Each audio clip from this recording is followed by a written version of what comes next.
इसके साथ काल करीब 30-40 सीनियर राजनीति के भाई बहन से थोड़े समय बिताने का, वार्तालाप करने का मुझे सौभाग्य मिला। लेकिन राज्य के निर्भर भाई जी की कभी मुझे महसूस हुई। वे आजीवन मानवता के कल्याण के प्रति समर्पित थे।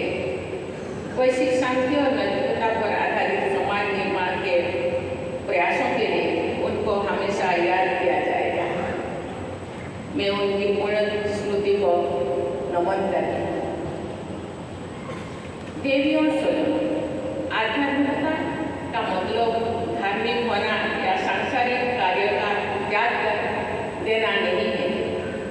आध्यात्मिकता का अर्थ है अपने भीतर की शक्ति को पहचान कर अपने आचरण और विचारों में शुद्धता लाना। मनुष्य अपने कर्मों का त्याग करके नहीं बल्कि अपने कर्मों को सुधार कर बेहतर इंसान बन सकता है। विचारों और कर्मों में शुद्धता जीवन के हर क्षेत्र में संतुलन और शांति लाने का मार्ग है। ये एक स्वस्थ और स्वच्छ समाज के निर्माण के लिए भी आवश्यक है। ये माना जाता है कि स्वच्छ शरीर में ही पवित्र अंतःकरण का वास होता है। सभी परंपराओं में स्वच्छता को महत्व दिया जाता है। कोई भी पवित्र क्रिया करने से पहले स्वयं और अपने परिवेश की साफ सफाई का ध्यान रखा जाता है। लेकिन स्वच्छता केवल बाहरी वातावरण में नहीं बल्कि हमारे विचारों और कर्मों में भी होने चाहिए। कहा जाता है मेरे पूर्व राजनीति जयंती बहन, मोहिनी बहन, प्रीत भाई, रिपन भाई, मृत्युंजय भाई सभी ने बोला हम परमात्मा के संतान हैं। परमात्मा विचित्र है, हम भी विचित्र हैं। सच्चा और शुद्ध स्वरूप है, हम भी सच्चा और शुद्ध है। लेकिन यहाँ आके हम अपने आप को दाग लगाए काम, क्रोध, लोभ, मोह, हिंसा, देश, गर्व, अहंकार का टेंटेड हुए। इसीलिए उसको सच्चा बनाना। मैं जो बता रही थी आत्मा स्वयं सर्व सिद्धि। जब आत्मा शुद्ध होगा सब सिद्धि हो जाए। अगर हम मानसिक और आत्मिक रूप से स्वच्छ नहीं तो बाहरी स्वच्छता निष्फल रहेगी। आध्यात्मिक मूल्यों का तिरस्कार करके केवल भौतिक प्रगति का मार्ग अपनाना अंततः विनाशकारी सिद्ध होता है। विनाशकारी ही सिद्ध होता है। सच्चा मानसिकता के आधार पर ही समग्र स्वास्थ्य संभव होता है। अच्छी संस्कृति कोई आयाम होते हैं जैसे शारीरिक, मानसिक, भावनात्मक और सामाजिक स्वास्थ्य। ये सभी आयाम परस्पर जुड़े हुए और हमारे जीवन की गुणवत्ता को प्रभावित करते हैं। भावनात्मक और मानसिक स्वास्थ्य सही सोच पर निर्भर करता है क्योंकि हमारे विचार शब्दों और व्यवहार का को रूप देते हैं।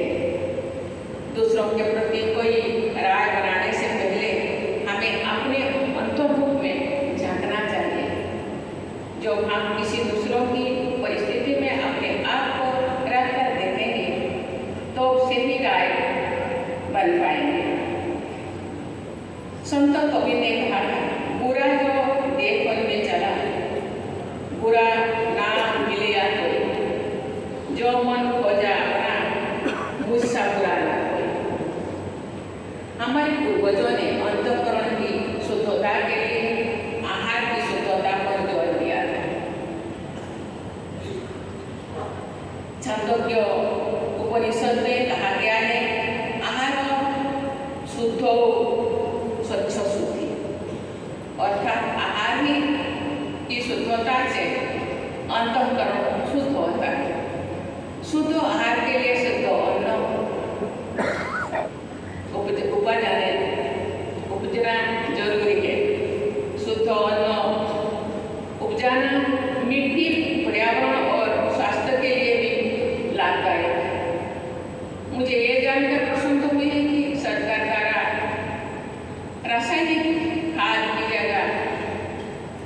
जीवामृत और प्राकृतिक खाद और बीजामृत जैसे बीज पोषक तत्वों की सहायता से प्राकृतिक खेती को प्रोत्साहित किया जाए। प्राकृतिक खेती से स्वच्छ अन्न तथा स्वच्छ अन्न से स्वस्थ मौत की कड़ी बढ़ती है। जैसे BK5 है, जैविक खेती को प्रोत्साहन किए हैं और चारों तरफ जैविक खेती करने के लिए वो प्रोत्साहित करते हैं और खुद भी करते हैं। ये शरीर के लिए, मन के लिए बहुत ही उपयोगी है। इसीलिए कहा जाता है जैसा मन ऐसा मन। आप जैसा अन्न खाएंगे ऐसा ही मन बनेगा, शरीर मानसिकता ऐसे ही बनेगा। देवी और भारत सरकार देशवासियों के स्वच्छ और स्वस्थ जीवन के लिए अनेक प्रयास कर रही है। वर्षों की स्वच्छ भारत मिशन के 10 वर्ष पूरी हुई। इस मिशन ने समाज में स्वच्छता के प्रति जागरूकता बढ़ाई। जल जीवन